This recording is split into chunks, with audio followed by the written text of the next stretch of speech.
इस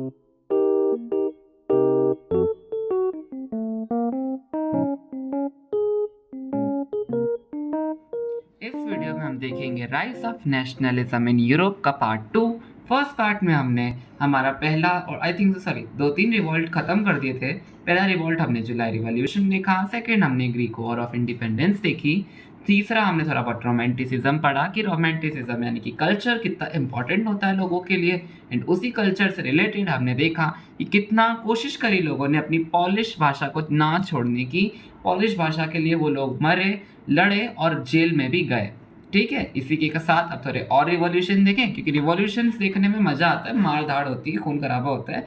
इन किसको अपनी हिस्ट्री की मूवीज में खून खराबा नहीं अच्छा लगता।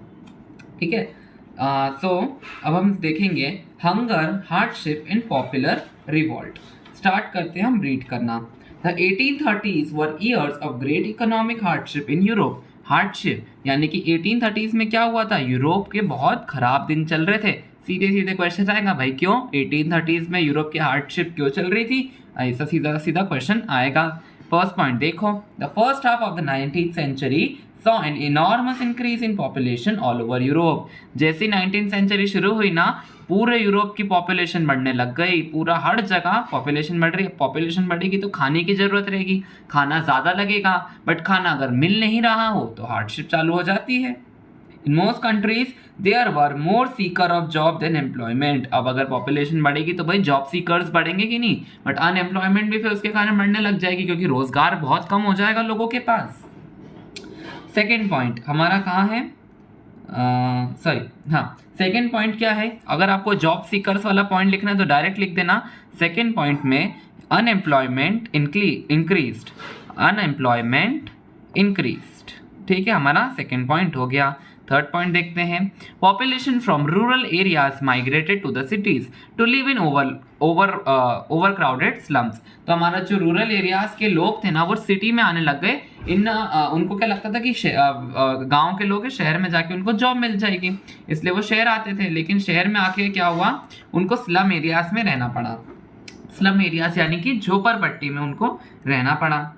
अब देखो, अब सीधे जो इसके पॉइंट्स है ना, वो तीन ही पॉइंट्स थे, इसके कारण ये क्वेश्चन होता है 3 मार्क्स का। Small producers in towns were often faced with stiff competition from imports of cheap machine made goods from England. अब जो स्मॉल प्रोड्यूसर्स थे ना टाउन में, उनको क्या थोड़ा कंपटीशन झेलना पड़ा, क्योंकि जो चीप मशीन मेड गुड आते थे ना इंग्लैंड से, वो सस्ते होते थे। अब इंग्लैंड के गुड्स से उनको कंपटीशन लगाना पड़ा, इसलिए यूरोप में वो जो था हार्डशिप के दिन चल रहे थे।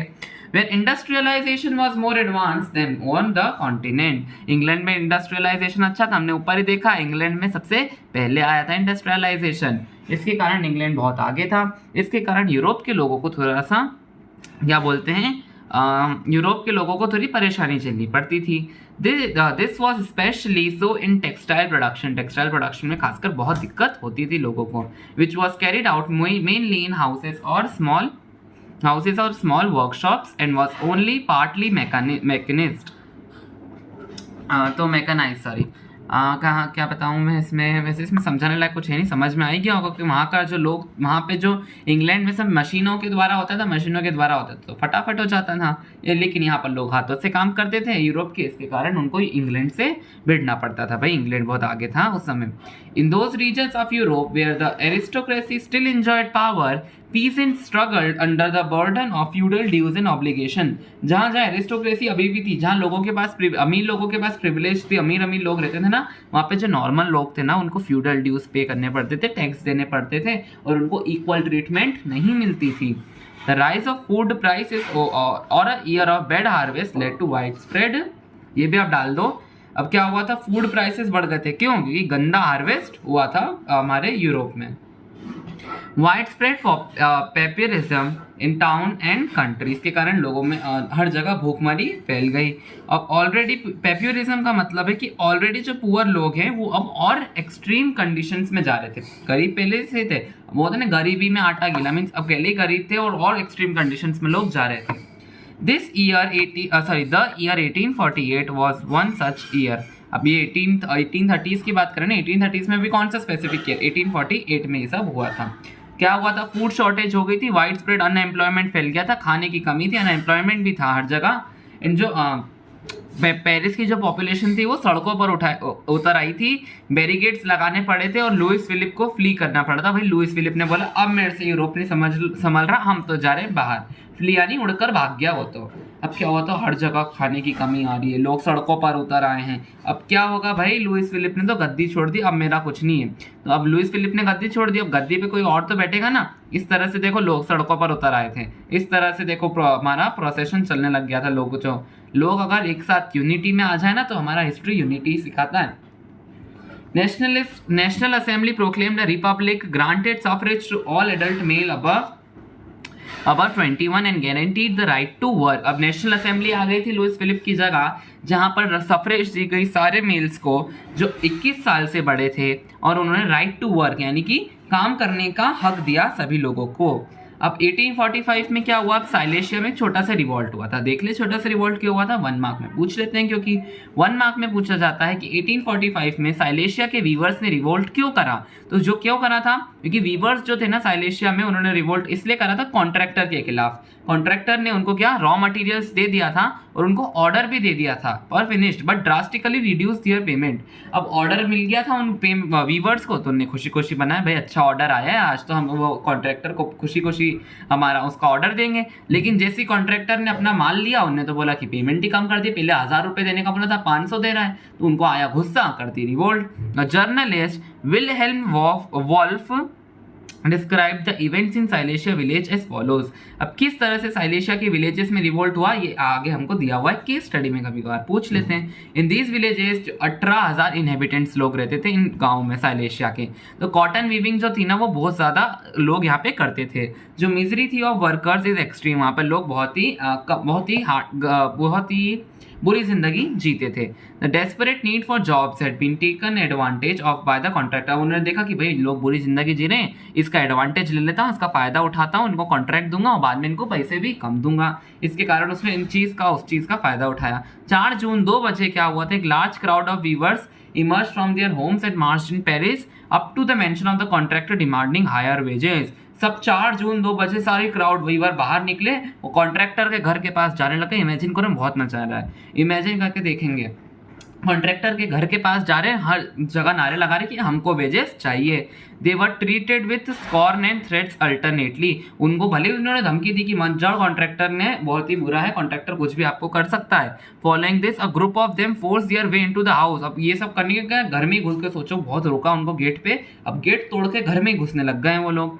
फिर क्या हुआ, smashed it's elegant window. Elegant window क्यों कहा गया है, क्योंकि वहाँ की जो विंडोज थी, अगर आपने मूवीज में देखा होगा, तो इंग्लिश कल्चर की जो विंडोज होती है ना, वो बहुत सुंदर सुंदर ग्लास वर्क होता है उसके अंदर। उन्होंने सारा कोई ग्लास वर्क जाए भाड़ में, उन्होंने सारी विंडोज तोड़ दी, विंडो पेन तोड़ दिया, फर्नीचर तोड़ दिया। पोर्सिलिन हमारा ये होता है हमारा झूमर वाला, वो अनदर ग्रुप जो होता है broke into the store house. अब बाकी जो दूसरा ग्रुप था वो स्टोर हाउस में घुस गया। Plundered it of all supplies of cloth which they tore to shred. अब कॉन्ट्रैक्टर ने वो जितना भी माल ले लिया था ना, उसको सबको तबाह कर दिया, पूरा खराब कर दिया वो माल को। The contractor fled with his family to a neighbouring village which however reduced to shelter such a person. अब कॉन्ट्रैक्टर क्या था, उसकी अपने परिवार के साथ उस मेंशन छोड़ के भाग के, नहीं तो भाई कॉन्ट्रैक्टर को ही मार देते। लेकिन वो जिस गाँव में गए ना, वहाँ के भी लोगों ने बोला इतने गंदे आदमी को हम क्यों रखे, जिसने बेचारे वीवर्स को पहले काम दिया, अब वीवर ने काम कर उनको उसको दिया वापस, अब वो ही अपना गांव छोड़कर जा रहा है। ठीक है, आगे देखेंगे। he returned 24 hours later having requestioned the army। अब वो क्या करता था, in the exchange that followed 11 weavers were shot. अब क्या वो वापस आया अपनी आर्मी को लेकर, 24 घंटे बाद वो वापस आया। इसके कारण वो आर्मी को लेकर आया था अपने साथ, अमीर आदमी था भाई, अमीर आदमी कोई भी कर सकते हैं। इसके कारण 11 व्यूवर्स की जान चली गई, 11 व्यूवर्स को गोली मार दी गई। रिवॉल्यूशन ऑफ लिबरल्स देख लेते। लिबरल्स यानी कि जिन लोगों को नॉर्मल मिडिल क्लासेस के लोग थे, उन्होंने किस चीज़ के लिए रिवॉल्यूशन करा। हमने देखा साइलेशिया में लोगों ने रिवॉल्यूशन इसलिए करा था क्योंकि कॉन्ट्रैक्टर ने काम दिया बट पैसे पूरे नहीं दिए थे। अब देखते हैं लिबरल्स ने क्यों रिवॉल्यूशन करा। Parallel to the revolts of the poor, जो पुअर ने जो रिवॉल्ट करे थे उससे ठीक उल्टा, unemployed and starving peasants and worker in many European countries in the year 1848 a revolution led by the educated middle classes was underway. तो 1848 में क्या हुआ था, एक रिवॉल्यूशन छेड़ा गया था by an educated middle classes under the way. तो क्या हुआ था, जो पुअर लोग थे उन्होंने क्या अपने हक के लिए रिवोल्ट करा था। अब जो middle classes, educated middle class थी, उन्होंने क्यों करा, क्योंकि वो अनएम्प्लॉयड थे, उनको नौकरी नहीं थी एंड वो भूख से तड़प रहे थे, इसके कारण उन्होंने भी रिवोल्ट करा। First point for this answer. Question क्या आएगा, explain the liberal revolution. 5 points हो सकते हैं इसके, देखते हैं हम साथ साथ मार्क करते जाएंगे। Events of February 1848 in France had brought about the abdication of the monarch and a republic based on a universal male suffrage। France में अब इतने सारे रिवोल्ट हुए थे तो अपने हाल ही ऊपर देखा कि लुइस फिलिप ने गद्दी छोड़ दी थी, इसके कारण गद्दी उसने छोड़ दी तो एक रिपब्लिक बेस्ड हुआ, नेशनल असेंबली बन गई थी। और नेशनल असेंबली ने क्या दिया था, मेल सफरेज दिया था सारे मेल्स को जो 21 साल से ऊपर है। ठीक है, सेकेंड पॉइंट। थर्ड पॉइंट देख लेते हैं। In other part of Europe where independent nation did not exist, such as Germany, Italy, Poland, and the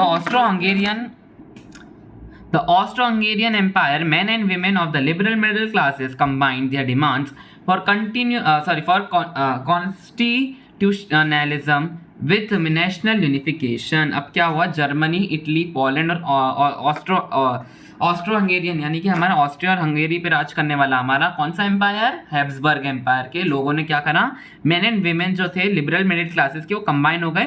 वो चाहते थे कि नेशनल यूनिफिकेशन हो, जर्मनी इटली का हमारा क्या हो, ये सारे एकजुट हो जाए, ये सारे लोग मांग करते थे। डायरेक्ट लिख देना कि नेशन स्टेट्स बनाना चाहते थे लोग। In the third point, they took advantage of the growing popular unrest to push their demands for the creation of a nation state on parliamentary principles। वो क्या चाहते थे, या उनका एक क्रिएशन हो नेशन स्टेट का ऑन द पार्लियामेंट्री प्रिंसिपल्स। क्या पार्लियामेंट्री प्रिंसिपल यानी स्टेट तो बने और उसका एकदम पार्लियामेंट हो, उसका कॉन्स्टिट्यूशन और सब ढंग से, प्रेस हो, फ्रीडम ऑफ एसोसिएशन हो, सारी लोगों को राइट मिले, एक अच्छा स्टेट वो चाहते थे।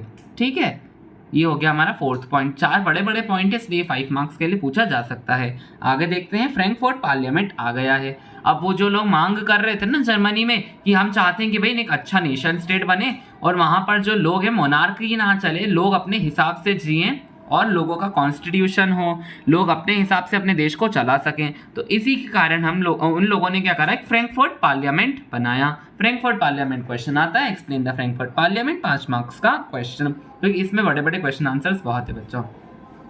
In the German regions, a large number of political associations whose members were कौन थे, मिडिल क्लास प्रोफेशनल। अब डायरेक्ट पूछा जाता है कि फ्रैंकफर्ट पार्लियामेंट के ये फर्स्ट पॉइंट लिखना, कौन कौन थे member, middle class professionals, businessman and prosperous artisans came together in the city of Frankfurt and decided to vote for an all German national assembly. तो ये सारे इकट्ठा हुए फ्रैंकफर्ट नाम की सिटी में। सिटी का नाम फ्रैंकफर्ट था, इसके कारण पार्लियामेंट, जहाँ वो पार्लियामेंट बना, जहाँ सब लोग बैठ के डिसीजन लेते हैं, तो उसका नाम भी फ्रैंकफर्ट पार्लियामेंट बना। ऑन 18 मई 1848 क्या हुआ था, 18 मई 1848 में 831 elected representatives march in a festive procession to take their places in the Frankfurt parliament convened in the church of Saint Paul. अब क्या हुआ, उन्होंने चर्च थी सेंट पॉल की, वहां पर सब लोग बैठे, जैसी चर्च होती है ना, हाँ, तो चर्च में ये सब लोग बैठे और वहां पर इन्होंने बैठ के अच्छे से एकदम बढ़िया गाने वाने बज रहे हैं, प्रोसेशन में लोग चलते हुए जा रहे हैं। 831 इलेक्टेड लोगों ने इलेक्टेड लोग थे,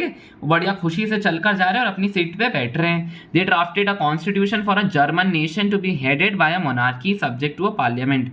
उन्होंने क्या बनाया, कॉन्स्टिट्यूशन बनाया। जो मोनार्की तो था, मतलब उन्होंने कॉन्स्टिट्यूशनल मोनार्की कर दिया था, भले राजा था एक जर्मनी का, लेकिन उन्होंने कॉन्स्टिट्यूशन भी बनाया कि राजा भी कॉन्स्टिट्यूशन के हिसाब से ही चलेगा। थर्ड पॉइंट है ये, ठीक है, ये हमारा सेंट पॉल वाला सेकंड पॉइंट था। थर्ड पॉइंट हमारा पार्लियामेंट का था, उन्होंने कॉन्स्टिट्यूशन भी बनाया जिसमें राजा जो है वो पार्लियामेंट के साथ काम करेगा। अब उन्होंने ये सब बनाया कि राजा से पार्लियामेंट के साथ काम करेगा। So when the deputies offered the crown in the terms to Friedrich Wilhelm IV king of Prussia, rejected it. अब उन्होंने क्या बोला, राजा जी आप चाहो तो अपनी गद्दी रख लो, लेकिन आपकी जो पावर्स है ना वो पार्लियामेंट बताएगी। तो राजा के पास तो पहले कितनी पावर थी, ऐशो आराम में जी रहा था। अब उसने सुना कि भाई इन लोगों ने अपना पार्लियामेंट बना लिया है, अब ये लोग ही मेरी पावर्स को कंट्रोल करेंगे। तो कौन सा राजा चाहेगा कि लोग उसकी पावर्स को कंट्रोल करें, सीधे मुंह पे बोल दे निकलो। निकलो पहली फुर्सत में, मेरे को तो नहीं देनी अपनी राजगद्दी, मैं तो अपना मोनार्की ही रखूंगा, मुझे कॉन्स्टिट्यूशन मोनार्की नहीं चाहिए। कॉन्स्टिट्यूशन मोनार्की क्या होता है? जिसमें पार्लियामेंट राजा को पावर देता है, राजा अपनी जगह होता है, पार्लियामेंट अपना काम करता है, ठीक है। अब उसने क्या बोला, अरे ये लोग तो बहुत तेज चल रहे हैं, मेरे को अपनी गद्दी बचानी पड़ेगी। अपनी गद्दी को बचाने के लिए वो दूसरे राजाओं के साथ मिला, उनको बताने लगे कि देखो मेरे लोगों ने ऐसा ऐसा करा है मेरे साथ, प्लीज मेरी थोड़ी मदद कर दो। तो उसने क्या करा, अदर मोनार्क मतलब वो दूसरे मोनार्क्स के साथ ज्वाइन होता था और क्या करा, ताकि वो ये इलेक्टेड असेंबली को अपोज कर सके, दूसरे राजाओं के साथ मिलता था। While the position of the 5 point हो गए, इतने आंसर में लिख रहा है। While the position of the aristocracy and military became stronger, the social basis of parliament eroded. The parliament was dominated by the middle class who resisted the demands of workers and artisans and consequently lost their support. अब क्या हुआ था, जो parliament था वहां पर क्या middle class के लोग ज्यादा थे, तो वो जो गरीब लोगों की डिमांड्स थी ना उनको रेजिस्ट करते थे, उनको नहीं मानते थे। In the end, troops were called in the assembly was forced to disband. The issue of extending political rights to women was a controversial. अब role of women क्या था ये भी देख लो। Women had formed their own political associations, जैसे कि उन्होंने newspapers found करे and taken part in political meetings and demonstrations. ये था हमारी women का part in the Frankfurt parliament. जबकि उनको क्या करा था, उनको डिनाई कर दिया था कि women जो है वो फ्रैंकफर्ट पार्लियामेंट में नहीं बैठ सकती। Suffrage rights during the election of the assembly when the Frankfurt Parliament convened in the Church of St. Paul. Women को कहाँ करा था, वो से चर्च, देखो ये पूरा पार्लियामेंट है, यहाँ लोग बैठे हुए, ये रही चर्च, लेकिन विमेन कहाँ थी, विमेन जो थी ऊपर गैलरी में थी, विमेन को बैठने का हक ही नहीं दिया बेचारी विमेन्स को, क्या कर सकते हैं। हाँ, so where we were, though conservative forces were able to suppress liberal movement in 1848। जो लिबरल जो मूवमेंट चला रहे थे ना, ऊपर हमने देखा कि कितना सब कुछ उन्होंने अपनी अनएम्प्लॉयमेंट एंड पॉवर्टी के कारण करा, तो कंजर्वेटिव ने क्या उसको सप्रेस कर दिया था, बंद कर दिया था। They could not restore the old order, उन्होंने वो बंद तो कर दिया था लेकिन वो राजाओं को वापस नहीं लेकर आ पाए थे। Monarch were beginning to realise that the cycle of revolution and repression could only be ended by granting concessions by the liberal nationalist revolutionaries. राजाओं को समझ आ गया था कि अब ये जो है ना, इनकी मांग वो शांत करने के लिए सिर्फ एक ही रास्ता है, इनके साथ थोड़ा प्यार से पेश आना पड़ेगा कि ये जो मांग रहे ना, इनकी मांगों को पूरा करना पड़ेगा, नहीं तो ये तो भाई मेरे को गद्दी से उठाकर ही दम लेंगे। Hence in the years after 1848 the autocratic monarchies of Central and Eastern Europe began to introduce the changes that had already taken place in Western Europe before 1850। फिर आखिरी में हमारा जो राजा था उसने मान ही लिया कि कॉन्स्टिट्यूशनल मोनार्की ठीक है भाई, तुम जो दे रहे हो दो हमको, ताकि हम कम से कम रहे तो सही। The serfdom was and bonded labor were abolished both in the Habsburg dominions and in Russia। तो जो serfdom था, लोगों से जबरदस्ती काम कराया जाता था, बंधुआ मजदूरी, बॉन्डेड लेबर जो था वो दोनों खत्म कर दिया गया। Habsburg rulers granted more autonomy in the Hungarians in 1867। अगला पार्ट देखेंगे the making of Germany and Italy, and last में हम ब्रिटेन भी देखेंगे। जर्मनी, इटली एंड ब्रिटेन साथ में कैसे बना, बहुत इंपॉर्टेंट है, तीनों के 5-5 मार्क के क्वेश्चन आते हैं। एंड साथ ही पूरा आपको क्या करना है, पूरा ही फोर्थ सेशन अच्छे से एक एक लाइन बाय लाइन रीड करना है। पूरा ही सेशन में एमसीक्यू है, एमसीक्यूज ही एमसीक्यू। मैं आपको एमसीक्यूज मार्क कराऊंगा, आंसर आपको खुद बनाने पड़ेंगे, या फिर आपको मिल जाएंगे यूट्यूब की वीडियो की डिस्क्रिप्शन लिंक पे, या फिर मैं डायरेक्ट आंसर्स डिस्क्रिप्शन में डाल दूंगा, क्योंकि इसके 5 मार्क के क्वेश्चन पूछे जाते हैं। Explain the unification of Germany, explain the unification of Italy, explain the unification of Great Britain. यहाँ पे ब्रिटेन नहीं लिखते क्योंकि मेनली जर्मनी एंड इटली पूछा जाता है, लेकिन ब्रिटेन का स्ट्रेंज केस भी हमको देखना पड़ेगा। स्टार्ट करते हैं, तो फिर स्टार्ट करते हैं हम जर्मनी के यूनिफिकेशन से। तो जर्मनी में क्या हुआ था आफ्टर, अब इसको भी स्टोरी की तरह देखना, स्टोरी की तरह सब समझ जाओगे। ये वाले जो यूनिफिकेशंस के आंसर है, मैंने बोला कि मैं ना एमसीक्यू बता रहा हूँ, सारे के सारे पॉइंट उसको स्टोरी में आपको खुद को लिखने पड़ेंगे, स्टोरी में बदल लेना सारे एमसीक्यूज को, ठीक है। तो after 1848 nationalism in Europe moved away from its association with democracy and revolution. तो 1848 के बाद क्या हुआ, नेशनलिज्म जो था ना और रिवॉल्यूशन जो था वो यूरोप से चला गया। Nationalist sentiments were often mobilised by conservatives for promoting state power and achieving political domination over Europe. तो जितने भी नेशनलिस्ट लोग थे जो चाहते थे कि भाई सब आज़ाद हो जाए, सब कुछ फ्री हो जाए, उन पे लोग जो कंजर्वेटिव लोग थे वो भारी पड़ गए एंड उनका डोमिनियन छा गया यूरोप पे। This can be observed in the process by which Germany and Italy came to be unified as a nation states. As you have seen, nationalist feelings were widespread among middle-class Germans who in 1848 tried to unite the different regions of the German Confederation into a nation state governed by an elected parliament. तो क्या कह रहे हैं, हमने पहले भी देखा है कि जो मिडिल क्लास के लोग थे, लिबरल रिवॉल्यूशन देखा था ना अभी हमने लिबरल, तो लिबरल लोगों ने क्या जर्मनी में रिवॉल्यूशन करे और ये जो 39 कॉन्फेडरेशन स्टेट्स हैं जर्मनी के, उनको एक लाने की कोशिश करी जो एक इलेक्टेड पार्लियामेंट से चलें. This liberal initiative to nation building was however repressed by the combined forces by the monarchy and the military. But जो भी उन्होंने प्रयास करे उसको monarchy and military ने रोक दिया. monarchy यानी king और military ने रोक दिया. Supported by the large landowners called Junkers. जो large landowner थे ना Junkers, उन्होंने भी इसको रोक दिया. ऑफ प्रशिया. एक काम करते हैं, इसमें सभी इंपॉर्टेंट है भाई, इसमें पूरा ही पैराग्राफ से कई भी लाइन से कुछ भी पूछ लिया जाएगा. मैं तो कह रहा हूँ कि पूरा 4th सेशन को ही आप MCQs मान लो और 3 लॉन्ग आंसर्स आएंगे.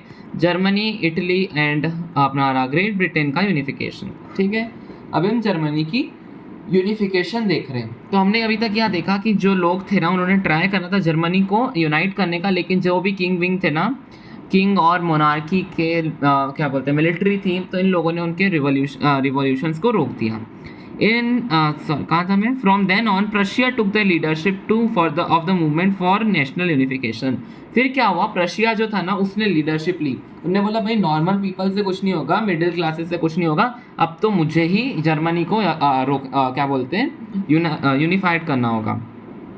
So its chief minister Otto von Bismarck was the architect of this process carried out with the help of the Prussian army and bureaucracy.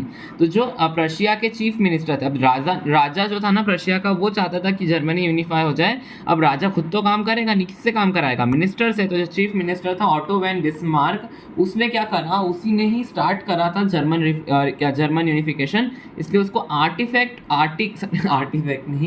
Architect of this process यानी कि architect of German unification बोला जाता है हमारा Otto von Bismarck को. तो कहा था मैं, उसने प्रशियन आर्मी की मदद दी, ब्यूरोक्रेसी यानी कि राजा की. 3 वॉर, अब उसने 7 सालों में 3 लड़ाइयाँ लड़ी. किससे, ऑस्ट्रिया से, डेनमार्क से और फ्रांस से. और क्या करा, रशिया की विक्ट्री हुई तीनों वॉर में और यूनिफिकेशन की कहानी खत्म हुई.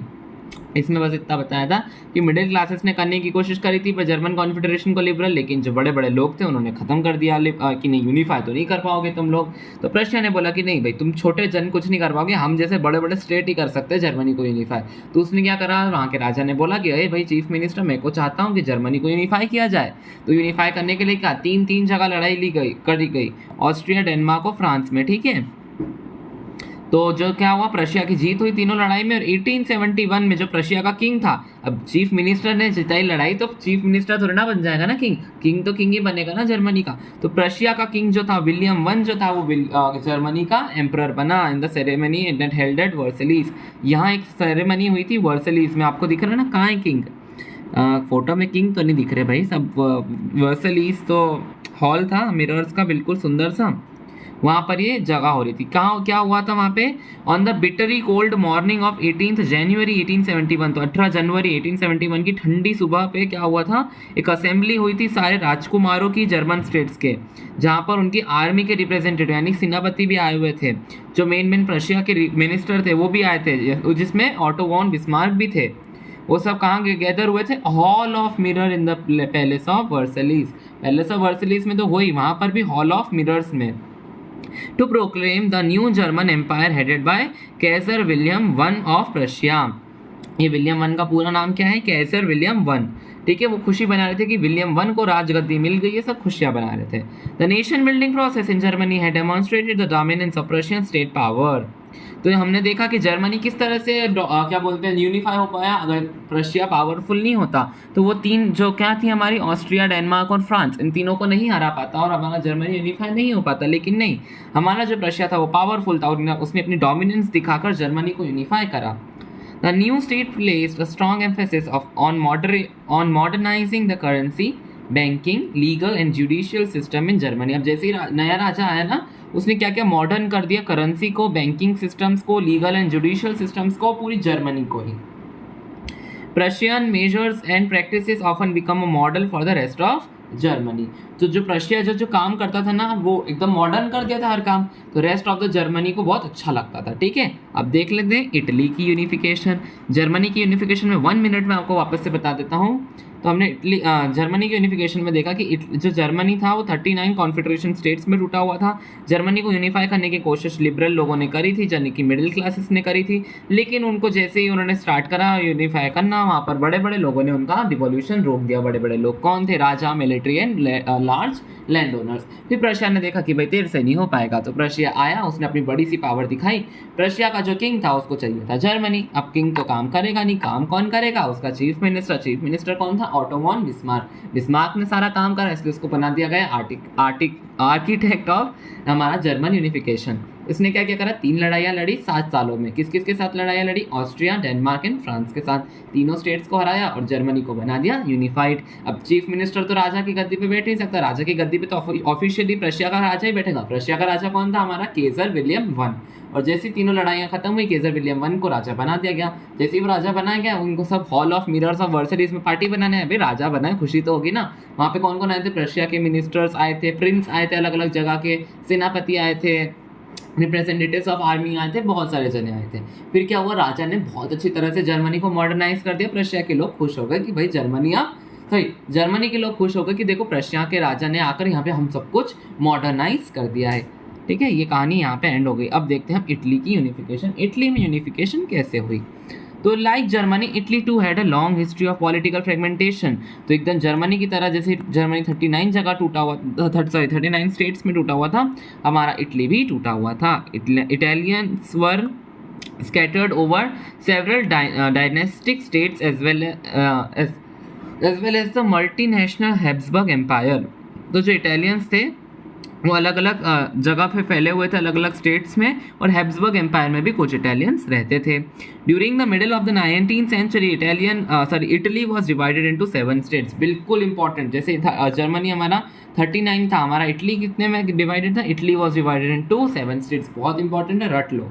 और विच ओनली वन, अब पूरा इटली जो था वो 7 स्टेट में डिवाइडेड था, लेकिन 7 स्टेट पे सारे इटालियन राज नहीं करते थे।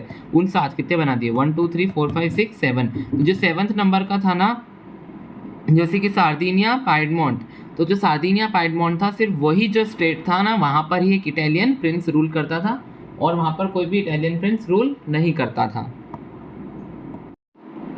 आगे देखेंगे। The north was under Austrian Habsburgs, the center was ruled by the Pope, and the southern region were under the domination of the Bourbon kings of Spain। तो क्या कहें, वो 7 स्टेट में टूटा हुआ था ना, 7 स्टेट समझ लो, ये रही हमारी 1 2 3 4 5 6 7। तो हमारा जो नॉर्थ था वो क्या ऑस्ट्रियन हैब्सबर्ग संभालते थे, सेंटर जो था वो पोप संभालते थे, और साउदर्न रीजन कौन सा था? हमारे बॉर्बन किंग्स संभालते थे। और सिर्फ इन 7 में से सिर्फ एक ही इटालियन प्रिंस के पास था, वो कौन सा था? वो था हमारा सार्दिनिया पाइडमोंट। सब आ सकता है भाई, पूरा रट लो 4th सेशन। यहाँ से हजारों MCQ पूछे गए PYQs में, आप देखना। Even the Italian language had not acquired one common form and still had many regional and local variations। अब जैसे कि वो जो इटालियन लैंग्वेज थी वो भी जो 7 जगह थी, बोला तो वहाँ भी इटली जाती थी, लेकिन सब में लोकल वेरिएशंस आते थे। जैसे कि हमारी हिंदी है, हम तो हिंदी में भी अपने मालवी के शब्द घुसाकर बोलते हैं, वैसे अगर हम कोई दूसरी जगह जाएं तो they will mix there, alterations कर देते हैं हिंदी भाषा में भी। दैट्स द थिंग, वहाँ इटालियन बोली जाती थी। तो क्या हुआ था 1830s में गजिप्पी मजीनी आए थे। हमने देखा था ना ऊपर, गजिप्पी मजीनी ने क्या फॉर्म करा था अपनी इटालियन रिपब्लिक के लिए? उन्होंने अपने यंग इटली इन मर्सिलीज अपनी सीक्रेट सोसाइटी खोली थी। तो had sought to put together coherent program for a unitary Italian republic. He had also formed a secret society, क्या? Young Italy in Marseilles, for the dissemination of his goals। The failure of revolutionary upsprings both in 1831 and 1848 meant that the mantle now fell on Sardinia Piedmont under the ruler king Victor Emmanuel second to unify the Italian states through war. अब जैसे कि हमारा गजिप्पी मजीनी ने अपनी young Italy in मर्सिलीज करके secret society खोली, but वो जो भी रिवॉल्यूशन करता था ना वो सब फेल हो जाते थे। फिर उसने सोचा, जो अपना सार्दिनिया पाइडमोंट का किंग था, अपना इटालियन किंग, हम क्या नाम था उनका? Victor Emmanuel second. तो उन्होंने सोचा देखो इनसे ना हो पाएगा, ये छोटे से ये सीक्रेट सोसाइटी वालों से, अब मुझे ही अपनी इटली को अपना यूनिफिकेशन करना पड़ेगा। किसके जरिए? जरिए, वॉर के जरिए। चलो अब करेंगे लड़ाई। In the eyes of the ruling elites of this region unified Italy offered them the possibility of economic development and political dominance. उसको क्या लगा था कि अगर मैं यूनिफाई कर दूंगा तो हमको पॉसिबिलिटी मिलेगी, इकोनॉमिक डेवलपमेंट होगा इटली का और पॉलिटिकली उसको डोमिनेंस मिलेगी। चीफ मिनिस्टर कौन थे? अब वापस से हमारा मेन जो राजा है ना, वो काम थोड़ी ना करेगा। काम कौन करेगा? हमारा चीफ मिनिस्टर। ऊपर भी हमारे राजा कौन थे? हमारे क्या नाम था उनका पूरा? केसर विलियम वन। उनके किसको कौन काम करता था? हमारा ऑटो वैन बिस्मार्क काम करता था। वैसे यहाँ पे हमारे राजा विक्टर इमैनुअल सेकंड काम करेगा हमारा केवार। तो हमारा चीफ मिनिस्टर केवार जो थे, वो led the movement to unify the regions of Italy, was neither a revolutionary nor a democrat. वो ना एक रिवॉल्यूशनरी थे, बिल्कुल लड़ाई करने वाले, ना ही एकदम डेमोक्रेट थे, ना ही बिल्कुल सीधे साधे। वो कैसे थे? Like many other wealthy and educated members of Italian elite. वो ना ही ज़्यादा गुस्सा करते थे, ना ही एकदम सीधे थे, भाई बीच के नॉर्मल इंसान थे। वो एकदम इटालियन एलाइट की तरह थे, जो बिल्कुल वेल्दी एंड एजुकेटेड थे। He spoke French much better than he did Italian. भले वो इटली के चीफ मिनिस्टर, लेकिन वो फ्रेंच ज़्यादा अच्छे बोलते थे इटालियन के कंपैरिजन में। Through a tactful diplomatic alliance with France, engineered by Cavour, Sardinia-Coedmen succeeded in defeating the Austrian forces in 1859। ध्यान से समझना, वो वो फ्रेंच अच्छी बोलते थे, तो उन्होंने क्या करे? टैक्टफुल डिप्लोमेटिक अलायंस बनाई। उन्होंने क्या? टैक्टफुल यानी कि धोखाधड़ी, डिप्लोमेटिक यानी कि हमारा भाई दोगलापन। लिटरली डिप्लोमेटिक मतलब दोगलापन नहीं होता, किसी के सामने कुछ और पीछे पीठ पीछे कुछ और अलायंस यानी कि एक साथ आना। देखो इन्होंने फिर किसको ले लिया? ऑस्ट्रियन फोर्सेस को। देखो हमारा फ्रांस जो था वो 7 स्टेट्स में था ना, अलग अलग। और मैंने बताया जो ऊपर वाली थी वो ऑस्ट्रियन थी, बीच वाली पोप की थी, नीचे वाली हमारी काई की थी? कौन से? वो नीचे वाले, चलो ऊपर वाले से ध्यान रखो, ऑस्ट्रिया, बीच वाले थे पोप। इन साउथ वालों का भी देख लेना। हमारा जो ऑस्ट्रियन वाला हिस्सा था, ऑस्ट्रियन हंगेरियंस, ये जो था ना, यहाँ से उन्होंने शुरुआत करी अपनी यूनिफिकेशन की। यहाँ से उन्होंने शुरुआत करी हमारी यूनिफिकेशन की। वो फ्रेंच अच्छी बोलते थे, इसलिए उन्होंने फ्रांस की आर्मी की हेल्प ली। फ्रेंच अच्छा बोलते थे ना, इसलिए उन्होंने बोला कि फ्रांस आजा भाई हमारी हेल्प कर ले। फ्रांस के साथ मिल गया हमारा क्या बोलते हैं इटली की वॉर, और इसके साथ मिलके उन्होंने पूरा का पूरा ये ऊपर का हिस्सा अपने यूनिफाई कर लिया। साउथ में देख लेते कौन थे? आई फॉरगॉट कौन था साउथ में। साउथ में बॉर्बन किंग्स थे, ठीक है, याद करना। इटालियन एलाइट जो था ना, वो फ्रेंच अच्छी बोलता था, इसलिए उसने एक अच्छी टैक्टफुल डिप्लोमेटिक अलायंस बनाई फ्रांस के साथ, और ऊपर वाला हिस्सा को फोड़ दिया फ्रांस की हेल्प की मदद से, और हमारा ऑस्ट्रियन फोर्सेस को ले लिया भाई 1859 में। Apart from regular troops, a large number of armed volunteers under the leadership of Giuseppe Garibaldi join the fray. Giuseppe Garibaldi की यहाँ पर आती है एंट्री। गजिप्पी गैरिबाल्डी भी बहुत इंपॉर्टेंट थे, वॉलंटियर्स तो थे बहुत अच्छे से एकदम। सोल्जर्स का लाने का काम कौन था? गजिप्पी गैरिबाल्डी का। ये हर जगह से सोल्जर्स लेकर आते थे, समझ ले सेनापति थे, ठीक है वहां के। इन 1860 उन्होंने क्या करा था? They marched into south Italy and the kingdom of the two Sicilies was succeeded in winning the support of the local peasants in order to drive out the Spanish rulers in 1861। Sorry हाँ, यहाँ तक, sorry मैं full stop तो देखा ही नहीं। फिर क्या हुआ? जैसे ट्रूप्स आ गए ना, वो बस ऊपर का ऑस्ट्रिया ले लिया ना, वो नीचे मुड़ते गए। हमारा इटली ऐसा था, 7 स्टेट का था, 1 2 3 4 5 6 7, तो उन्होंने ऊपर का ऑस्ट्रिया ले लिया। अब ऑस्ट्रिया के बाद वो साउथ में जाते गए, जो उनके सामने आया सब कुछ वो यूनिफाई करते गए। तो फिर उसके बाद वो साउथ में गए, तो उनके पास क्या आया? किंगडम ऑफ टू सिटीज हुआ, उसको भी जीत लिया। और फिर जैसे ही जीता कि लोकल प्रेजेंट्स ने भी उनका सपोर्ट करा, और उन्होंने स्पेनिश रीजन भी पूरा जीत लिया। अब पूरी इटली यूनिफाई हो गई। अब गद्दी किसको मिलेगी? चीफ मिनिस्टर को नहीं मिलेगी भाई, चीफ मिनिस्टर का सिर्फ काम है करना, गद्दी मिलेगी राजा को। तो 1861 में विक्टर इमैनुअल सेकंड को राजा बनाया गया यूनिफाइड इटली का। However, much of the Italian population among whom rates of illiteracy were very high। वो क्या सोचते थे भाई, इकोनॉमिक डेवलपमेंट आएगा ना यूनिटी के बाद देखा गया तो भाई इलिटरेसी बढ़ने लग गई, और बिल्कुल अनअवेयर थे कि भाई वो इतना सब कुछ ऐसा हो रहा है उनके यहाँ। The peasant masses who had supported Garibaldi in southern Italy had never heard of Italia. They believe that la Talia was Victor Emmanuel's wife. अब देखो वहाँ के जो लोग थे वो इतने इलिटरेट थे कि उनको ये भी नहीं पता था कि जो हर्ट ये इटालिया वर्ड है ये इटली को रिप्रेजेंट करने के लिए जाता है। उनको क्या लगता था कि ला तालिया की बात चल रही, इटालिया है नहीं ला तालिया, और जो ला तालिया वो है हमारे विक्टर सर की, हमारे विक्टर किंग की बहन, सॉरी बहन नहीं सॉरी बीवी वाइफ का बोला है। उनको लगता था कि भाई इटालिया यानी कि विक्टर इमैनुअल की वाइफ। इतने इलिटरेट थे वहाँ के लोग कि भाई इटालिया यानी कि उनके रीजन या कंट्री की बात चल रही है, ना कि विक्टर किंग की वाइफ की।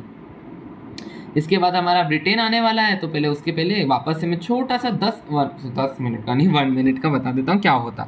हमारा जो इटली था वो बहुत ही छोटे छोटे टुकड़ों में बटा हुआ था, 7 स्टेट्स में वो बटा हुआ था। 7 स्टेट्स में क्या था, हमारा सिर्फ एक ही स्टेट था जो इटालियन रूलर रूल करता था, जिसका नाम था विक्टर इमैनुअल सेकेंड। हमारा जो इटली था 7 स्टेट में टूटा हुआ था। नॉर्थ में कौन राज करते थे, हमारे ऑस्ट्रियंस, और बीच में यानी कि मिडिल में कौन राज करते थे, पोप, और साउथ में कौन राज करते थे, हमारे बॉर्बन किंग्स। तो विक्टर इमैनुअल सेकंड ने अपने चीफ मिनिस्टर के साथ हेल्प ली और उसने क्या करा, वो बहुत सारी रिवॉल्यूशनरी वॉर्स, सॉरी पहले गाजीपी मजीनी के देख लेते। गाजीपी मजीनी ने क्या करा था, अपनी एक क्या बोलते हैं सीक्रेट सोसाइटी बनाई थी और हमारे इटली को यूनिफाई करने की कोशिश करी थी, पर उसने देखा कि भाई उससे तो कुछ हो ही नहीं पाया। फिर विक्टर किंग सेकेंड जो थे हमारे सार्दिनिया पाइडमोंट के, उन्होंने बोला कि अब मुझे ही करना पड़ेगा। उनको लगा था कि अगर वो यूनिफाई हो जाएगा तो इकोनॉमिक डेवलपमेंट आएगी, तो उन्होंने स्टार्ट करा था भाई अपना जो केवार किंग जो था, सॉरी केवार जो था ना, वो फ्रेंच अच्छी बोलता था, तो फ्रेंच अच्छी बोलता था इसलिए उसने फ्रांस की आर्मी को अपने हिस्से में ले लिया, एक टैक्टफुल डिप्लोमेटिक अलायंस बनाई और ऑस्ट्रिया को हरा दिया। ऑस्ट्रिया को हराने के बाद साउथ में आने लग गया। साउथ में आए थे किंगडम ऑफ टू साइलेस, उसको भी हरा दिया। स्पेनिश रूलर आए थे, उसको भी हरा दिया। इन लास्टली 1861 के अंदर विक्टर इमैनुअल सेकेंड को राजा की गद्दी मिल गई, वो बैठ गए राजा की गद्दी पे और बस वहाँ के राजा बन गए। जो ला तालिया था वो क्या लगता था लोगों को, इटालिया होता था मेनली, इटालिया यानी कि इटली, लेकिन लोग उसको बोलते थे ला तालिया और उनको लगता था इटली यानी कि विक्टर इमैनुअल की वाइफ। अब स्ट्रेंज केस ऑफ ब्रिटेन देख लेते हैं। ब्रिटेन के बाद हमारा विजुअलाइजिंग द नेशन, बहुत छोटा सा केस है वो भी देख लेंगे। The model of the nation और the nation state some scholars have argued is Great Britain. Britain जो है ना, अब यहाँ पे सब खुशी खुशी रहते थे और ब्रिटेन का थोड़ा स्ट्रेंज है, केओ स्ट्रेंज है, पेपर देखेंगे इंग्लिश रूलर्स के कारण। ब्रिटेन जो था formation of the nation state was not a result of sudden upheaval और रिवॉल्यूशन। हमने ऊपर देखा कि थोड़ा बहुत रिवॉल्यूशन और वॉर हुई थी, वॉर्स के कारण है ना, वहाँ पर हमारे केवॉर ने भी वॉर कराई, ऊपर ऑटो वॉन बिस्मार्क ने भी वॉर कराई, इसलिए वॉर यानी लड़ाई लड़कर ही जो चीज़ है वो यूनिफाई होती है। लेकिन हमारा ब्रिटेन लड़ के नहीं यूनिफिकेशन हुई थी उसकी। It was the result of a long drawn out process, बहुत लंबी प्रोसेस लगी थी ब्रिटेन को एक करने में। There was no British nation prior to the 18th century. British जो थे ना 18th सेंचुरी के पहले ब्रिटिश नेशन एक भी नहीं था। The primary identities of the people who inhabited the British isles were ethnic ones such as English, Welsh, Scottish and Irish. ठीक है, अब देखो मेनली कौन कौन से हमारे ग्रेट ब्रिटेन के लोग कौन कौन से थे, इंग्लिश इंग्लैंड वाले, वेल्श यानी कि हाँ वेल्श, स्कॉट यानी स्कॉटलैंड वाले, आयरिश यानी आयरलैंड वाले। वेल्श कहाँ के थे, याद नहीं आ रहा, एक सेकंड में बताता हूँ। वेल्श जो थे वो वेल्स के थे, ठीक है। इंग्लिश यानी इंग्लैंड के, वेल्स, स्कॉटलैंड एंड आयरलैंड, ये जो चार थे ना ये मेनली एथनिक ग्रुप से। एथनिक यानी कि यहाँ पे सब जो लोग थे सब अलग अलग भाषा बोलते थे, सबके अलग अलग कल्चर थे। All of these ethnic groups had their own cultural and political traditions. मैंने बोला था सबके अपने अपने खुद के कल्चर एंड पॉलिटिकल यानी कि ट्रेडिशंस होते थे। But as the English nation steadily grew in wealth, importance and power, it was able to extend its influence over the other nations and the island. But इसमें क्या हुआ, जैसे कि साथ साथ में रहते थे इंग्लैंड, हमारा वेल्स, स्कॉटलैंड और आयरलैंड, तो इंग्लिश जो था ना धीरे धीरे इसके यहाँ थोड़ी सी कमाई बढ़ने लग गई, ये ना प्रॉस्परर होते गया, इसकी पावर बढ़ने लग गई। तो इससे सोचा भाई फिर मैं अकेला क्यों रहूँ, इनको भी मैं अपने अंडर ले लेता हूँ ना। तो English parliament which had seized power from the monarchy in 1688 at the end of a protracted conflict was the instrument through which a nation state with England at its center came to be forged। कुछ नहीं हुआ, English ने क्या करा, English वाले लोगों ने खुद का पार्लियामेंट बना लिया with the help of monarchy, क्योंकि वहाँ की जो मोनार्की थी वो स्ट्रॉन्ग थी, वेल्दी थी। तो इंग्लिश वाले लोगों ने क्या बोला कि मैं बाकी के भी अपने अंडर ले लेता हूँ और खुद का पार्लियामेंट बना लिया। तो पार्लियामेंट जो था ना वो इंग्लैंड के सेंटर में बना। सॉरी, इंग्लैंड जो था वो पार्लियामेंट का सेंटर था। द एक्ट ऑफ यूनियन, अब उसमें क्या हुआ, उस पार्लियामेंट से एक एक्ट आया, द एक्ट ऑफ यूनियन 1704, जिसमें क्या हुआ, इंग्लैंड एंड स्कॉटलैंड जो थे ना वो फॉर्मेशन हो गए थे United kingdom of Great Britain. जब उसमें क्या हमारा, जैसे उन्होंने इंग्लैंड में पार्लियामेंट बनाया इंग्लिश वाले लोगों ने, तो उन्होंने क्या एक एक्ट पास कर दिया, एक्ट ऑफ यूनियन 1707, और हमारा जो इंग्लैंड और स्कॉटलैंड था वो दोनों मिल गया और हमारा किंगडम बन गया kingdom of Great Britain. In effect this England was able to impose its influence on Scotland, but जैसे वो साथ में आए, बट उन्होंने देखा पार्लियामेंट में रूल कौन, जैसे वो साथ में आए थे ना, तो कुछ मिनिस्टर स्कॉटलैंड के भी पार्लियामेंट में गए, बट उन्होंने देखा कि भाई डोमिनेंस कर रहे हैं इंग्लिश, तो भाई वो इंग्लिश लोग सोचते हैं कि ज़्यादा अमीर है, खुद का पार्लियामेंट है तो सब कुछ चला रहे हैं, लेकिन वो स्कॉटलैंड वाले लोगों पर डोमिनेंस दिखाते थे। The British parliament was henceforth dominated by its English members, जो ब्रिटिश का पार्लियामेंट था ना वो इंग्लिश मेंबर से डोमिनेट करता था। The growth of a British identity meant that Scotland's distinctive culture and political institutions were systematically suppressed। मतलब systematically करते थे, समझ रहे हो ना, ऐसे नहीं कि सामने सामने से बता रहे हैं कि जानबूझ के वो कोशिश कर रहे हैं कि जो भी स्कॉटिश लोग करने का काम कर रहे हैं, वो एकदम सिस्टमेटिकली सप्रेस करते थे कि जरा सी भी भनक नहीं हो कि हम तुम्हारे काम को रोक रहे हैं। द कैथोलिक क्लैंस, कैथोलिक यानी कि जो थोड़ा बहुत रिलीजन से रिलेटेड होते हैं, Catholic clans inhabited the Scottish highland suffered terrible repression whenever they attempted to assert their independence. और जब भी स्कॉटलैंड अगर थोड़ा से भी प्रयास करता था इंडिपेंडेंस की, तो बहुत भयंकर तरीके से उनको डिप्रेशन दिया जाता था, डिप्रेस किया जाता था, sorry. The Scottish highlanders were forbidden to speak their Gaelic language. Scottish के जो हाईलैंडर्स थे उन लोगों को अपनी खुद की भाषा भी नहीं बोलने दी जाती थी, नहीं बोलनी क्या है, इंग्लिश भाषा बोलनी की, वो इंग्लैंड में आए अब। और वेयर देयर नेशनल ड्रेस भी नहीं पहनने देते थे। Large number of people were forcibly driven out of their homeland, बहुत सारे लोगों को फोर्सफुली उनके घर से बाहर भी निकाल दिया गया। Last paragraph, Ireland suffered a similar fate, बिल्कुल सेम जैसे स्कॉटलैंड के साथ हुआ, आयरलैंड को भी उन्होंने कैप्चर कर लिया। It was a country deeply divided between Catholics and Protestants, जो आयरलैंड था वो दो लोगों के बीच में डिवाइडेड था, Catholics and Protestants. The English helped the Protestants of Ireland to establish their dominance over a largely Catholic country। अब English लोगों ने क्या करा भाई, प्रोटेस्टेंट को वो थोड़ा बहुत सपोर्ट करा। अब इंग्लिश लोग जो इतने बड़े बड़े अमीर थे उन्होंने प्रोटेस्टेंट को प्रमोट करा, तो हमारे जो कैथोलिक थे ना वो तो भाई अपने आप ही चुपचाप नीचे हो गए। Catholic revolts against British dominance were suppressed. अब जैसे ही कैथोलिक बोलते थे कि नहीं भाई तुम लोग उसको सपोर्ट कर रहे हो, हमको भी करो, तो उनकी डोमिनेंस को इतना वो डोमिनेंट थे कि उनको सप्रेस कर दिया गया। After a failed revolt led by Wolfe Tone was and his United Irishmen 1798, Ireland was forcibly incorporated with the United Kingdom in 1801.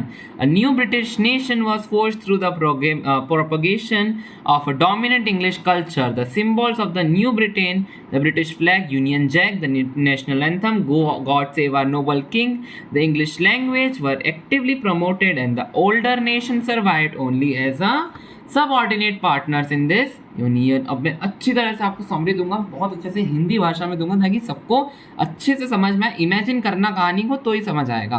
तो जिस तरह से हमने देखा कि जर्मनी में किस तरह से यूनिफाई हुआ था लड़ाई के द्वारा, उन्होंने 3 लड़ाइयाँ लड़ी थी हमारी, किससे, ऑस्ट्रिया, डेनमार्क और फ्रांस से। जर्मनी हो गया हमारा यूनिफाई।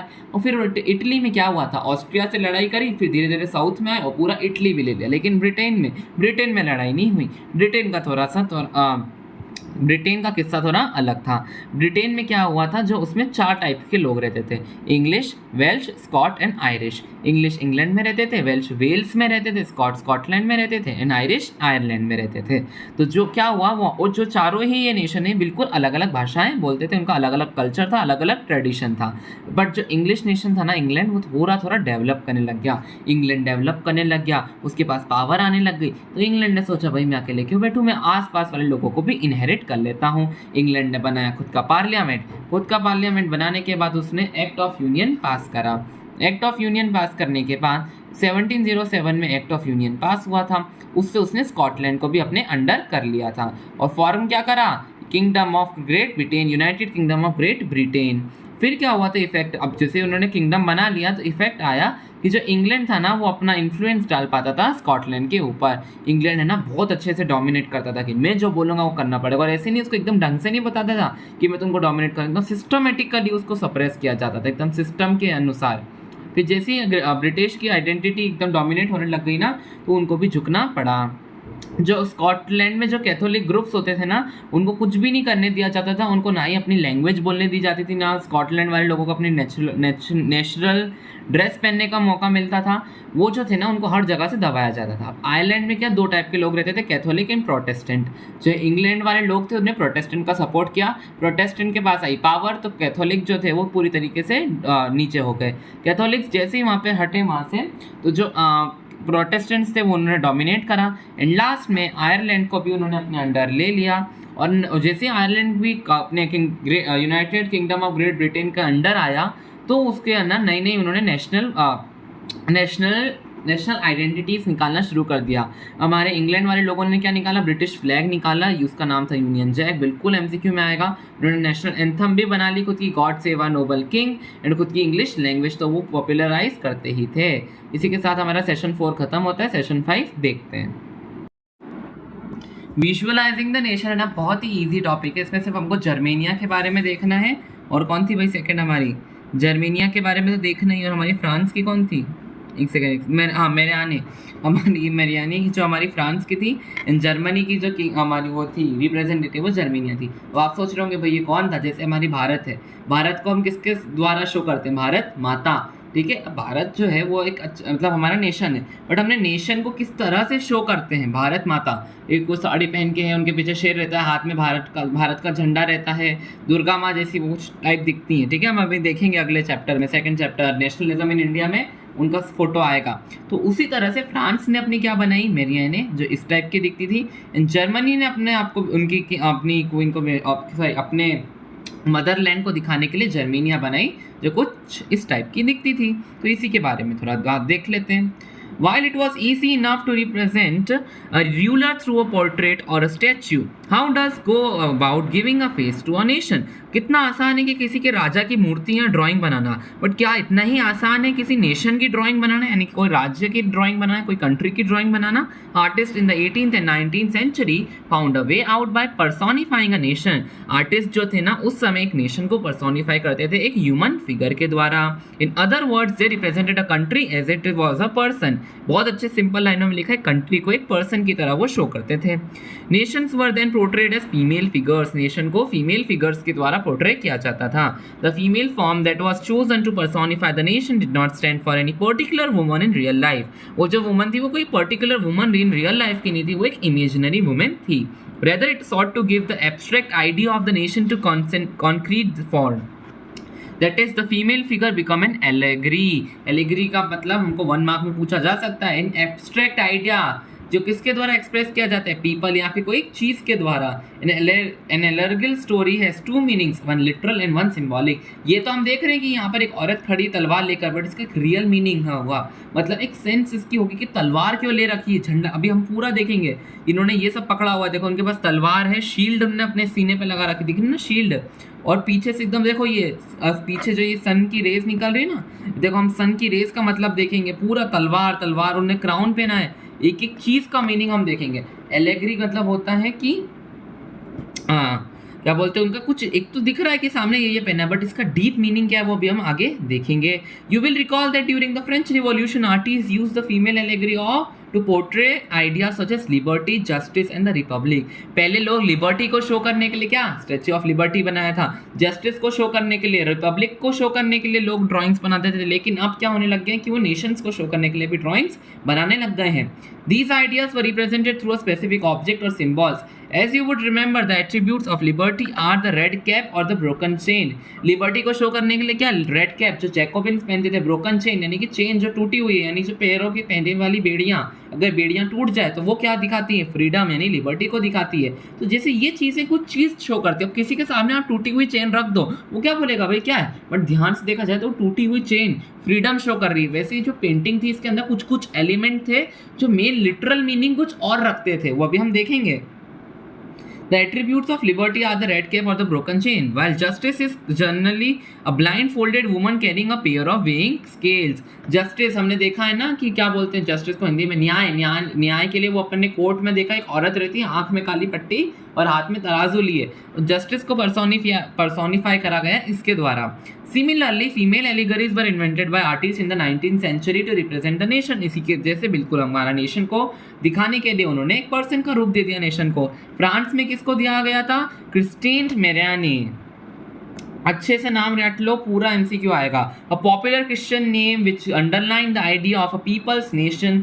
हर कैरेक्टरिस्टिक्स कैसी थी? Were drawn from use those of liberty and the republic. उनकी कैरेक्टरिस्टिक्स थोड़ी सी हमारी फ्रीडम और रिपब्लिक जैसी थी। लाल कैप था उनके पास, एक ट्राई कलर था, कॉकेट था। Statues of Mirani were erected in public squares to remind the public of the national symbol of unity।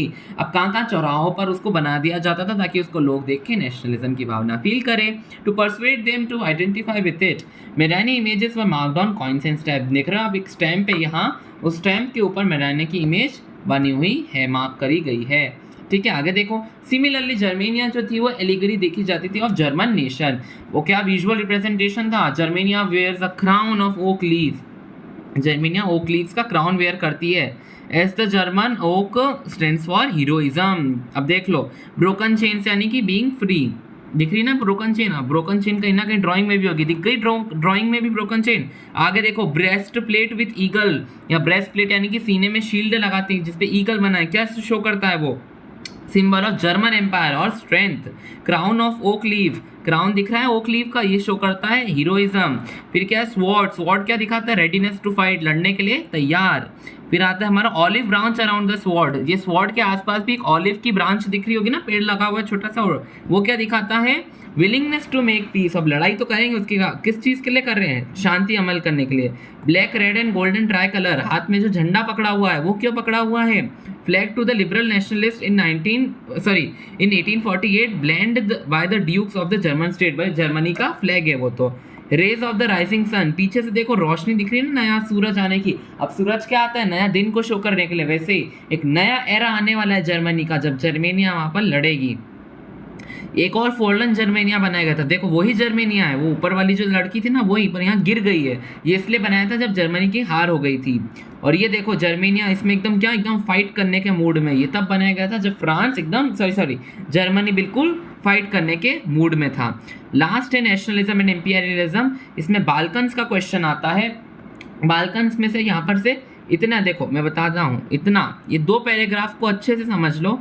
3 paragraph से सिर्फ ये 2 पैराग्राफ्स को अच्छे से देख लो। यहाँ से MCQs and 1 mark 2 mark and 5 mark questions भी आते हैं। बट आपको इनकी स्टोरी अच्छे से समझनी पड़ेगी। इनकी स्टोरी समझने के लिए बस इतना समझो, हमने ऊपर ही हैब्सबर्ग एम्पायर देखा था। आपने देखा था हैब्सबर्ग एम्पायर के अंदर कितने स्टेट्स थे भाई, बहुत सारे डिफरेंट टाइप्स ऑफ स्टेट्स थे। हैब्सबर्ग एम्पायर के अंदर लोग शांति से फिर भी रहते थे, भले उनके पास वाला इंसान कोई दूसरी भाषा बोलता था, कोई दूसरा उनका ट्रेडिशन या कल्चर था, लेकिन फिर भी वो खुशी खुशी रहते थे। लेकिन नहीं, हमारा जो बाल्कन का एरिया था वहाँ पर लोग खुशी खुशी रह नहीं पाए, वहाँ पर हो गई लड़ाई। तो वही लड़ाई को हमको देखना है। By the last quarter of the 19th century nationalism no longer retained in idealistic liberal democratic sentiment of the first half of the country, but became a narrow creed with limited ends. During this period, nationalist groups became increasingly intolerant of each other and ever ready to go to war. The major European powers in turn manipulated the nationalist aspirants to the subject peoples in Europe further their own imperialist aims. बस कुछ नहीं हुआ था, वहाँ पर क्या होने लग गया था? क्वार्टर यानी कि 19th सेंचुरी का जब एंड चल रहा था ना, लास्ट क्वार्टर था, तो उस समय जो नेशनलिस्ट की भावना थी वो बहुत कम हो गई थी। नेशनलिज्म अब कोई नहीं चाहता, अब सब फेडअप हो गए थे, लेकिन अब नहीं हो रहा भाई।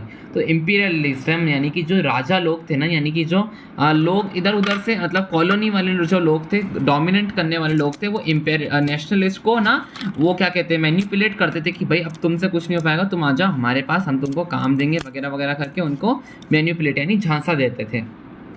Most serious source of nationalist tension in Europe was after 1857 was the area called Balkans. Balkans के अंदर एक most serious source of nationalist tension आई। क्या हुआ बाल्कन में? देखते स्टोरी ऑफ बाल्कन के अंदर, नई कहानी पढ़ेंगे बाल्कन्स की। The Balkans was a region of geographical and ethnic variation comprising modern day Romania. Balkan के अंदर क्या क्या था? बहुत ethnic variation थे। अब अलग अलग टाइप के आप लोग देखोगे। बाल्कन के अंदर थे Romania, Bulgaria, Albania, Greece, Macedonia, Croatia और हमारा बोस्निया हर्ज़ेगोविना। हाँ भाई, आई डोंट नो कि मैं सही प्रोनाउंसिएशन कर रहा हूँ कि नहीं। सोल्वेनिया, सर्बिया एंड हमारा मॉन्टेनेग्रो, हाँ, whose inhabitants were broadly known as Slavs.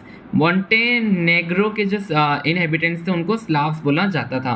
A large part of the Balkan was under the control of Ottoman empire. इतने सारे छोटे छोटे देश है ना, ये सब साथ में क्या मिलते थे, इतने छोटे छोटे स्टेट हैं, ये सब थे साथ में बाल्कन, पर इनका जो मेजॉरिटी ऑफ पोर्शन जो था ना वो ऑटोमन एम्पायर यानी टर्की के अंडर था. तो the spread of the idea of romantic nationalist in the Balkan together with the disintegration of the Ottoman empire made this region very explosive.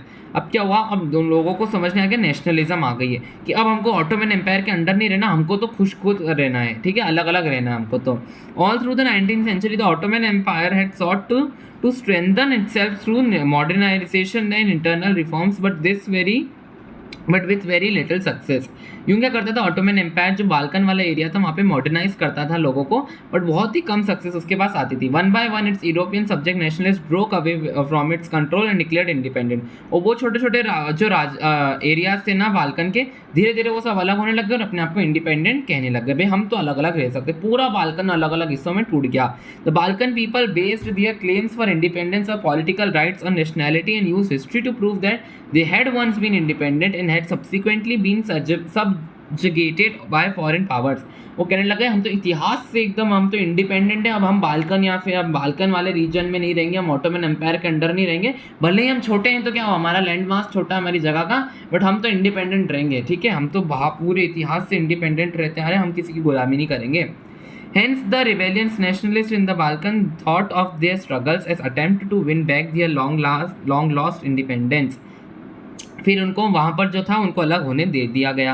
As the different Slavic nationality struggled to define their identity and independence, the Balkan area became an area of intense conflict. अब खुद तो independent हो गए, but वो इतने छोटे छोटे से नेशन थे, वो चाहते नहीं थे भाई हम इतने इतने से, वो आपस में एक दूसरे से लड़ने लग गए कि हमको अब तुम्हारा एरिया भी दो. The Balkan states were fiercely jealous of each other and each hoped to gain more territory to at the expense of the others. अब वो सब एक दूसरे से जलते थे, इसलिए एक दूसरे की टेरिटरी लेना चाहते थे. Matters were further complicated because the Balkan also became the scene of big power rivalry. अब किसी के पास ज़्यादा किसी के पास कम, इसके कारण बैटल्स और गुस्सेदार होने लग गए थे. During this period, there was intense rivalry among the European powers over trade and colonies as well as naval and military might. वहाँ पर ट्रेडिंग ढंग से नहीं हो पा रही थी, मिलिट्री भी बिल्कुल ढंग से नहीं रह पा रही थी, हर जगह टसल हो गया था. These rivalries were very evident in the way the Balkan problem unfolded. Each power, Russia, Germany, England, Austro-Hungary, was keen on countering the hold of the other powers over the Balkan and extending its own control over the area. अब क्या हुआ, जब Balkan आपस में लड़ रहे थे कि मेरे को ज़्यादा टेरिटरी चाहिए, वैसे ही रशिया आ गया, जर्मनी आ गया, इंग्लैंड आ गया और ऑस्ट्रो हंगरी आ गया. वो कहते नहीं भाई बाल्कन तो हमको चाहिए, छोटे छोटे स्टेट्स के साथ अब उस लड़ाई में बड़े स्टेट्स भी जुड़ गए. This led to series of war, सब लड़ने लग गए, सीरीज लग गई वॉर की भाई in the region. And finally first world war start हो गया बाल्कन के कारण. वो चाहते थे कि बाल्कन मुझे चाहिए, कोई चाहता था कि बाल्कन मेरे को चाहिए, इसके कारण बाल्कन के कारण पूरा फर्स्ट वर्ल्ड वॉर स्टार्ट हो गया. नेशनलिज्म अलाइंड विद इंपेरियलिज्म, इसके कारण हमारा इंपीरियलिज्म स्टार्ट हो चुका था. Led Europe to disaster in 1914. हम सभी को पता है हमारा फर्स्ट वर्ल्ड वॉर के अंदर यूरोप में डिजास्टर आ गया था एक तरीके से 1914 में. But meanwhile many countries in the world which had been colonized by the European power in the 19th century began to oppose imperial domination. पर जैसे ही यहाँ पर फर्स्ट वर्ल्ड वॉर आई थी तो यूरोप की जो पावर्स थी जहाँ पे जो अलग अलग जगह पे कंट्रोल कर रही थी, जैसे यूरोप के ब्रिटेन, जो हम इंडिया पे उस समय कंट्रोल कर रहे थे, वहाँ पर सभी लोगों को इंपीरियल डोमिनेशन से अपोज करने, नहीं हम तो नहीं रहेंगे. वहाँ पर हर जगह अफरा तफरी मच गई थी कि अब हम ब्रिटेन, ये हमारी बात चल रही है हमारी, कि अब हम ब्रिटेन के अंडर नहीं रहेंगे, अपोज करने लग गए थे इंपीरियल डोमिनेशन को. The anti imperial movements that developed everywhere were nationalist in the sense that they all struggled to form independent nation states. जहाँ यूरोप के लोगों ने कॉलोनी बनाई थी, वहाँ सब लोग लड़ने लग गए थे, जैसे कि इंडिया में. Forced in confrontation with imperialism, European ideas of nationalism were nowhere replicated, for people everywhere developed their own specific variety of nationalism, but the idea of the societies should be organized into nation states. Came to be accepted as natural and universal. But अब ये जो देखा गया, ये nationalism की भावना ये अब हर जगह देखने लग गई थी, यूरोप से शुरू हुई थी, हर जगह फैली। इंडिया में भी अगला चैप्टर हम देखने वाले हैं, नेशनलिज्म इन इंडिया कैसे हुआ। बस एंड लाइन में यही कहा गया कि यूरोप में जो नेशनलिज्म हुआ वो हर जगह देखा गया, सब लोगों ने अपनी कॉलोनी फ्री होना शुरू करा, इंडिपेंडेंट बनना स्टार्ट करा। आई होप अब फाइनली ये चैप्टर आपको कवर हो गया होगा। मैंने आपको सारे एमसीक्यूज मार्क करा दिए। 5th एंड 6th सेशन से मेनली एमसीक्यूज आते हैं और इस वाले क्वेश्चन से बाल्कन की कहानी पूछ ली जाती है। बाल्कन की कहानी याद करना, बाल्कन के कारण किस तरह फर्स्ट वर्ल्ड वॉर हो गई थी। आई होप आपको ये लेसन अच्छे से समझ आया होगा, बहुत अच्छा लेसन था, कहानी की तरह पढ़ो हिस्ट्री, बहुत मज़ा आता है। ये था इस लेसन का पार्ट 2। पार्ट 1 नहीं देखा और डायरेक्ट पार्ट 2 पर आ गए हो तो प्लीज़ पार्ट 1 भी देख लेना। Thank you so much for watching. और अगर आपको कोई भी डाउट हो तो कमेंट में डाल देना, I will clear your doubt. इसका जितने भी क्वेश्चन आंसर है उसकी जो PDF है वो आपको डिस्क्रिप्शन बॉक्स में मिल जाएगी। So please like the video, subscribe to my channel. और अगर आपने अभी तक देखा है, so once again thank you so much for watching. Bye bye.